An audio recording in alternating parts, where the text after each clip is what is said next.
Hey guys, welcome back to another episode of the AltMed podcast. Andrew Dowling here, with me as always, Mitch, Kurtz, and something a little bit different today for you guys. We're venturing down a little bit of a mushroom and natural tonic wormhole. So we hope you enjoy the journey. We've got a very special guest with us today. It's the founder of Superfeast, Mason Taylor. Mason, thanks so much for joining us. Howdy, absolute pleasure. Looking forward to it. Mate, we're going to be traversing some areas that I just don't think we've gotten to yet on this podcast, despite the fact that we have a focus on alternative medicine. So let's dive in. Tell us a little bit about yourself and about the company that you started 13 years ago. Yeah, that sounds good. 13 years ago, yeah, started Superfeast. It just kind of came about. I got out of university and I just my skin was just crawling by that institutional approach to, at that point, it was just like my career. And I felt like so squashed coming out of there, of my business degree, that I was just like, I don't know, just awoken a bit of fire in me. And I was like, that's it. I'm not working for anybody. And I want to do everything. There was like a dead part of that institution that I wanted to like help compost, and I wanted to be a part of the composting because I was like, and that's literally the intention that kind of started growing into Superfeast. I've got like a source essence of Superfeast. It has nothing to do with herbs and nothing to do with like the medicinal mushrooms or Taoism. It's just like this source feeling, somatic feeling that I have, and I guess that's the mushroom of Superfeast that likes crawling into some institutions of health and wellness, parts that have crusty parts that they want to have destroyed, and I like to be the mushroom that goes in and helps compost that.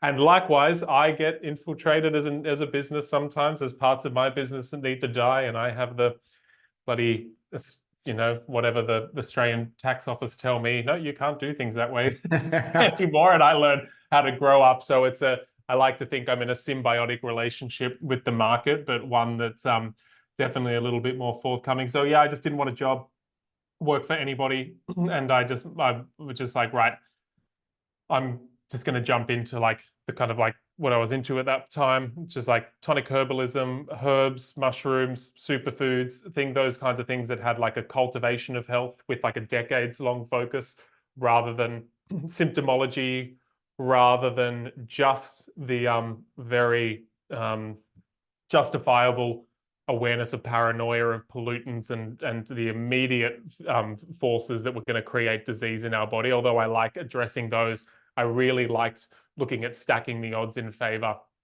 philosophically and with a practice and with a herbal practice over decades. And that was my intention. That's what emerged. And I just started with the markets. It kind of kicked on from there.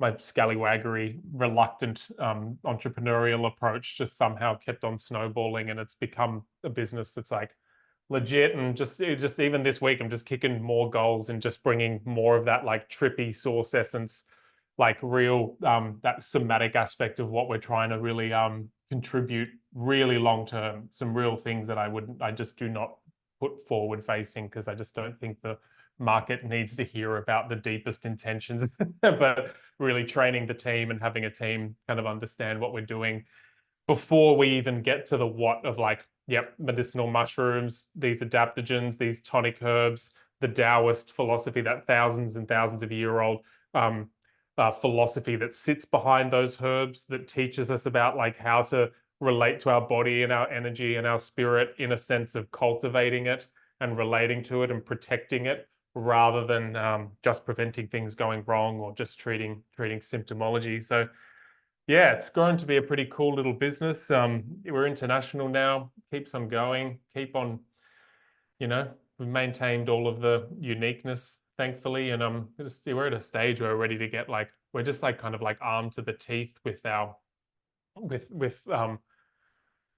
with all of our processes and everything now, and we've got so much essence there in the business that everyone's just hungry to go out on the pirate ship and just kind of start going real hard out there in the international market, and just really keep on planting those seeds of taking like the intention over the next couple of decades, like hundreds of millions of dollars away from big pharma, and just like get people just tweaking tweaking over to that cultivation, and not just that cross the fingers, hope I really hope that my lifestyle takes me in a direction that doesn't lead to degeneration. Oh shit, I am degenerating. Oh shit, the only options are drug and surgery, versus just like, okay, sometimes acute, those things okay, but no, this road, long-term cultivation, full stack and odds in your favor. So yeah, we're going to get out and do that, and hopefully, increase the I guess the maturity and the like level of integrity just even in the mushroom and adaptogen industry as we do it. Is it possible? I know you said just then taking away some of that, for lack of a better term, market share from big pharma. One thing we have seen recently, and I know we've talked about on our show before, is the movement of big pharma towards some of these new therapies, especially if you take the medicinal side, whether it's cannabis or psilocybin and some of the more natural kind of products that are being developed now. What do you think of that cross section between? Is there a cross section for big pharma and some of these more natural, longer, standing, I guess, natural products? Yeah. I mean, I don't even think there's a cross section. We're so entwined. I think we're really, I think being in a business like you guys are at, like we live in an ecosystem. We don't live in a pie chart where there's like certain market share. We are all over each other. We are, all within and without. There's like, it's a symbiotic ecosystem where, things are constantly dying and being reborn. And that includes these massive institutions responding to the way the market's been swayed and naturally evolving.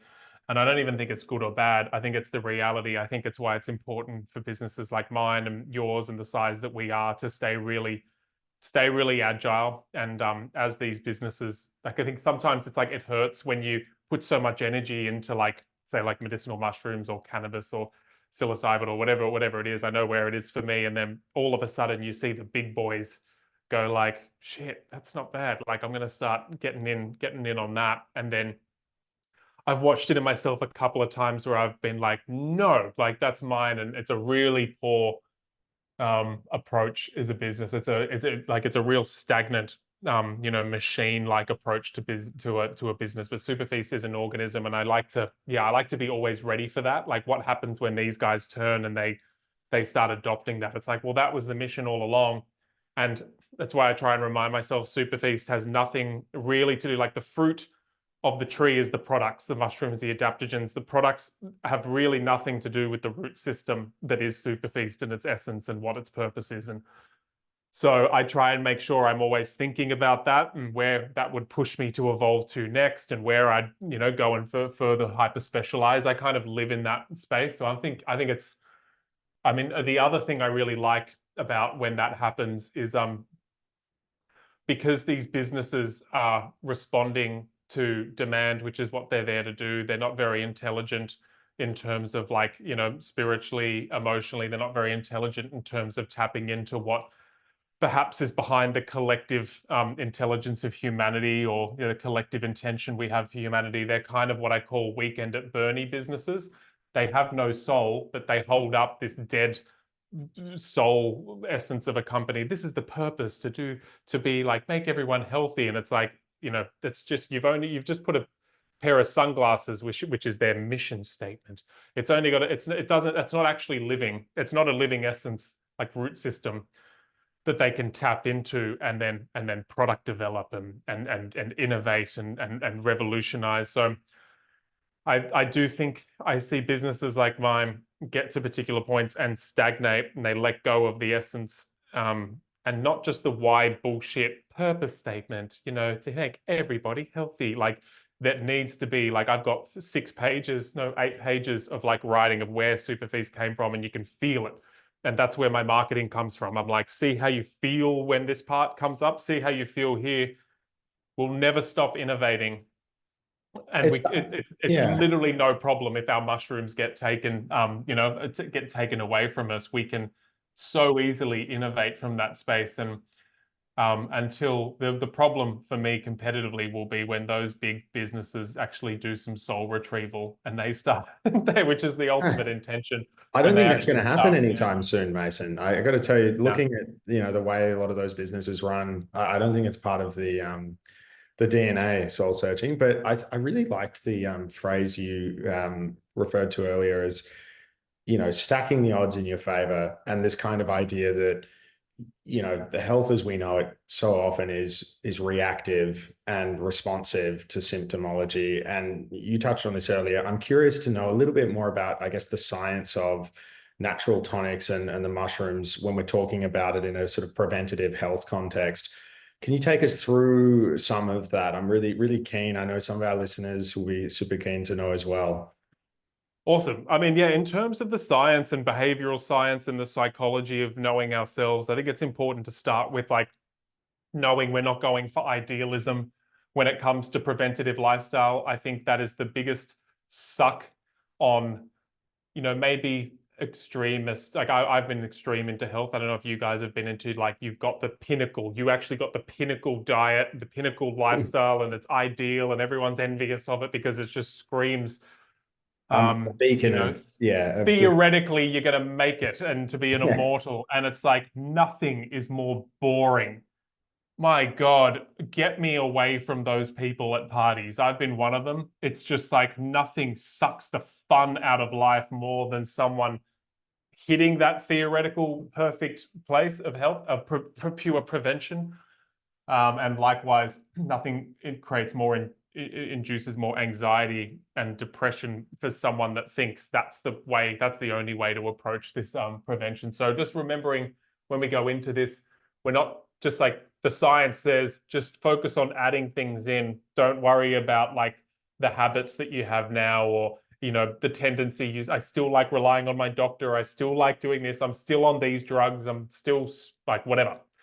Partying my ass off, just like that's when it's not a lame, has to be ideal. So when we go to the mushrooms and the tonics and the stacking odds in our favor, it starts through just like adding something in and adding a new habit in. And the only way you can add a new habit in, especially when you're on the ropes, like a lot of us are at the moment, family, financial bullshit, economical stuff, just like attach it to something you're already doing. So as we're talking, that's the other thing, like, when it's something like, let's say it's something like mushrooms and taking these extracts and tonics, there's no way you can mess that up. You just whack it into your smoothie, or you whack it into your coffee, or you whack it into your tea, or you take capsules with your other supplements. So just so we don't have to go into the practicals and you don't have that thing, everyone listening in the back of your mind going, oh, I just don't know how I'm going to handle another thing. That's that's the approach here. Love it. I mean, the tonic herbs, the reason I got into them, I really don't like marketing things when they've been extracted and taken into a modern setting. Like adaptogens are incredible. Like when you look at what an adaptogen is clinically as a herb, something that has it's like multi-directional in the body, let alone they call it dual directional, means like there's say like cortisone marker, or markers within thyroid hormones, or say nervous system, or immunological markers. And you give someone reishi mushroom, and you give another person reishi mushroom, another person with herbs that they say there's 3 tiers of herbs, as the ancient Taoists would say: the lower herbs, the middle herbs, and the upper herbs. The lower herbs, everyone's marker is going to go in the exact same direction, and the dose is going to determine exactly how far it goes in that direction. That can be on pulse checking, you can feel it, or when you're doing like naturopathic data sets. The middle herbs, you're never gonna send it in a dual directional manner, but it's gonna range. There's gonna be a range of different nervous systems, different metabolic types are gonna respond in going in a particular direction to they're all gonna go in that same direction. Superior herbs, the upper herbs, the adaptogens, you're going to see a whole multitude of angles that the body regulates itself back into balance. Now, of course, when you take a real macro view, it isn't completely random. You generally know you're going to see hepatoprotective movements with reishi mushroom.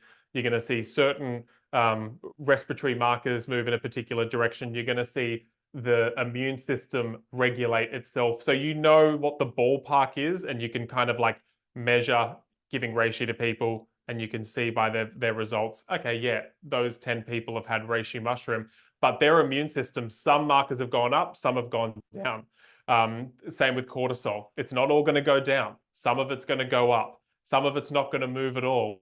And so the mushroom has a capacity to contribute to the body regulating itself, which is a huge aspect of the adaptogen lore and adaptogen magic. And that's really cool. And likewise, the modern research around mushrooms in terms of what it does, like in autoimmune conditions, where you're not just going to be giving someone turkey tail. And of course, that when it comes to autoimmune, everyone, that's I'm saying, don't go pirate and do that randomly. Work with your practitioner, like sincerely. I'm not just doing that because we're a regulated company. But when you are taking a mushroom in autoimmune conditions, done in a smart way, you will see regulation, because when those mushrooms come in, modern science is showing us now that those compounds within the mushrooms are coming down through our digestion, all those digestive juices, and those real heavy molecular weight compounds are getting as prebiotics. And this is just two areas we're going to be looking at with the mushrooms. That prebiotic awakening, so there's endogenous bacteria are going to be fed. That's why so many practitioners are now opening up that gastrointestinal microbiome loving aspect of mushrooms. Then those compounds that have bypassed digestion are going through, and almost they get to a place in the digestive system where not a lot of other compounds get to, especially being so complete. And then there's immune markers, immune cells sitting there within our digestive tract, our gut-associated lymph tissue. And it's just waiting for anything that just shouldn't be there. And then in this case, the medicinal mushrooms, they technically shouldn't be there, but they're not there in terms, they're like a mystery shopper. They're there, and it seems like we've co-evolved with the medicinal mushrooms in a way. Kind of same with that endocannabinoid system that everyone's all of a sudden realized and gone, oh shit, this thing is a science thing. But anyway, we'll get to that. Hits those receptors. All of a sudden, that mystery shopper medicinal mushroom gets taken further into the immune tissue, eaten up, digested, and then all of a sudden goes and starts hitting these other receptors. So we're getting a turning of the lights on, same way it works with the endocannabinoid system. And so we're finding all this stuff out with modern science that, like, holy shit, like this is just like all of a sudden we're bringing like a battalion to the immunological party, but through turning on the immune system when we were just kind of like showing up with a water gun before, you know, taking some like bloody ascorbic acid, and the doctor going, maybe just rest. Yeah, you want us to just rest when we've got like endocrine disruption, we're living in completely stressed out, metabolically suppressing lifestyles. Who knows what they're spraying? Who knows how many pharmaceuticals are in the water? Even us that don't like bathe in unfiltered water are still getting it transmuted to us all the way around. Like, yeah, just get some rest and take some vitamin C. It doesn't cut it anymore. That's where the cannabis comes in, the mushrooms come in, the adaptogens come in. That's all the modern science. It's like that's a little bit of the modern science that's probably even the well-known. We haven't even gone into the fringe stuff that all the universities are coming out with at the moment, which is like blowing our minds. But there's that. And then there's the 2,000 years of like hard documented evidence of these being used clinically and in a decentralized manner, that these I don't know why I said that word, it's such a lame word. These mushrooms, these superior herbs, these superior tonics, these are the ones that said 2,000 years ago, over 2,000 years ago in the Shenlong Ben Sao Jing, like the first Materia Medica, one of the classic texts of Chinese medicine, the people who were willing to actually capture and document everything when it comes to cultivation health, you know, let alone so many verbal traditions are lost. They captured it. What everyone around the world knew traditionally. There's a bunch of herbs you take before you get sick, so you don't get sick. Oh, and should we also make the distinction 2,000 years ago that there's some treasure in the body you should probably protect and refine? So yeah, you should probably refine your body's health, your physical health, and your physical potential, kind of like your genetic potential. that also relates to your sexual energy. That's your Jing. It's the Jing herbs. You take your Jing herbs when there's no sex hormones, there's no bone health, your knees are starting to crash, you're degenerating, you can't get it up, or you can't get wet, all those things. That's all Jing energy.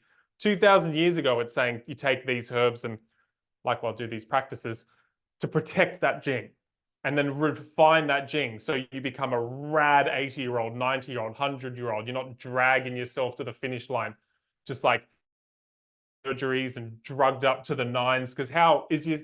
Oh, then we'll get to the next part. So the Jing serves the Qi. The Qi is the vitality and the animation. You might have all the potential in the world. How many times, like I grew up watching footy? Oh God, he had a lot of potential. Just didn't realize his potential. And you might get to, all the Jing sitting there, but you just didn't have the Qi to like activate it, bring yourself to life. Not enough vitality to go and do what you guys are doing. Start like a heartfelt company that has some intention. Oh God, these doubts, I can't get past these thoughts, I can't get past these fears, and I just actually don't have the energy to go and actually create something that puts me in the momentum of the direction where that's the second treasure, Qi. The third treasure can get expressed and get cracked and released, which is the Shen, which is our spirit, refinement of our personality, and the expression of our old age to express wisdom. So the whole point of tonic herbalism, this is 2,000 years ago, protect the treasures and refine them at all costs. Here's the herbs and practices, which we're hearing a lot more now, we're all in this world, that help ensure that you're not dragging yourself to the finish line drugged up, because that's the worst thing ever for your spirit, and it's the worst thing for the community. It's that back then everyone's like, if we don't have elders land in elderhood, we are screwed, because the wisdom's gone, and we think, oh, we're fine now, we got AI, that'll cover us. Absolute bullshit. We protect the Qi, so we protect the Shen. So that's, and it goes beyond the 2,000 years, of course, but that's 2,000 years of clinical and decentralized barefoot herbalists and just rad mamas and dads who are just like including these herbs in the day-to-day life in order to protect that intention. It's like the fact that it's centered around actually protecting people as assets and what they mean spiritually to a community is a really beautiful kind of place to work backwards from. I am just curious, going to take a quick detour to ask what herbs in particular would assist with one's Jing and sort of sexual prowess, asking for a friend who's actually on this call at the moment. Yeah, I mean, when I started this, it was my friends that had problems with it, and my friends had problems with immunity. That's why I got into all of these herbs.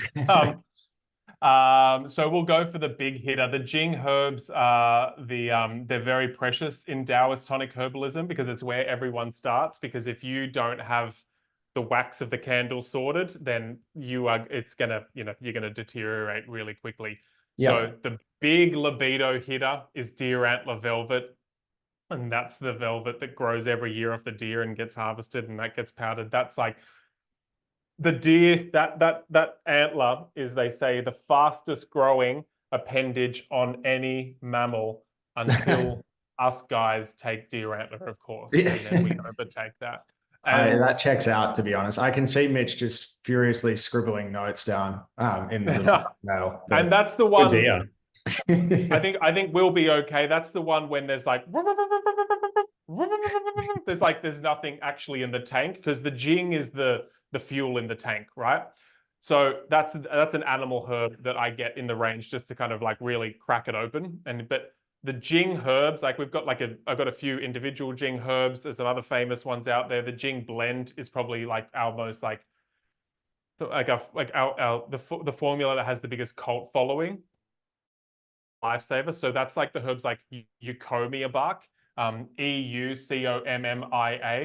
It's actually a rubber tree bark. It's the primary Yang Jing tonic herb. It's incredible for bone strength, because Yang Jing, it means we're protecting strong bones. So all of those practices and herbs that are Yang Jing in that lifting of weights, staying metabolically healthy, bringing in these yang jing herbs that ensure that our sex hormones are nice and high, making sure that we have a sexual appetite. That's always the, when that's gone, that's the canary in the coal mine. Eucommia bark's one of those primary herbs for restoring that bone strength, joint strength. Yang jing. I've got a meme, like when I was over visiting the farm last, I was just like getting up on that tree and just couldn't move it. And it was just like, yeah, this is like, I think a meme came out from my team going, Mason testing erectile strength after taking Eucommia bark. It was just like, it's an unshakable as above, so below. And then Sustanch is a desert flower, and that's what Genghis Khan and his mob would take on their endeavors, like pure yang. The yin jing coming through, these famous herbs are like the Rhamanias, the Hushul Woos, the humble goji berry, primary yin jing tonic herb. You take that after a while, restore the yin, the essence, the blood, and then you've got the juice. Their cordyceps is another magical jing herb. They're transformational, these jing herbs, and it is a good place for people to start. Well, I'm like, as we're talking, I'm sorry, I know we've got 3 minutes till we wrap up, but I just wanted to say we've come down this wormhole, and I know that there's a lot more to discuss. So I'm just going to tentatively try and lock you in right now with an ambush request for a part 2. But the other thing I want to say for our listeners is when we put part 1 out, just make sure you go and have a look at, because I'm sure some of our listeners will have never heard of these types of mushrooms or natural tonics before. But do yourself a favor and jump on the Superfeast shop website, because there's some other stuff that maybe in the part 2 I can ask you a little bit about lion's and reishi and. Well, we see lion's mane and cordyceps pretty much everywhere currently, but there's a few on there that I'm still getting used to, and I dare say there's quite a few that probably work in tandem or synergistically that we're not familiar with. I certainly know I'm not. But me too. Yeah. It's just like, I actually find the website and like the shop it's just full of stuff I haven't seen before. So we're going to need to do a part 2 with you to get you to kind of demystify this for our audience. We might actually have to wrap up now, if that's right, Mason, but we really, I think as an intro, at least we understand, we kind of took a turn to get a sense of the philosophy and science that sits behind it, but maybe on the part 2 we can pick off a few of these and just understand what their role is in supporting people's health in a preventative sense. Sounds awesome. And everyone, there is a starter pack that is one major, it's the Jing blend and then the Mason's mushrooms blend, and all of those famous mushrooms, as well as the Jing herbs we've been talking about. It really is an easy way to fall into it. Otherwise, the other way, as you said, if you're like, oh, I've heard about cordyceps. Oh yeah, I like lion's mane, I've reishi. If you've heard about something, it's also an easy way to start there and get compliant and take in them. Beautiful. All right, I think I'm going to be getting a triple dose of the deer antler velvet for Mitch and I are going to deer antler now. But no, thank you so much, Mason. We really appreciate your time, and we'll jump on again soon for part 2. Sounds good, guys. All right. Thanks, cheers. mate. Appreciate it.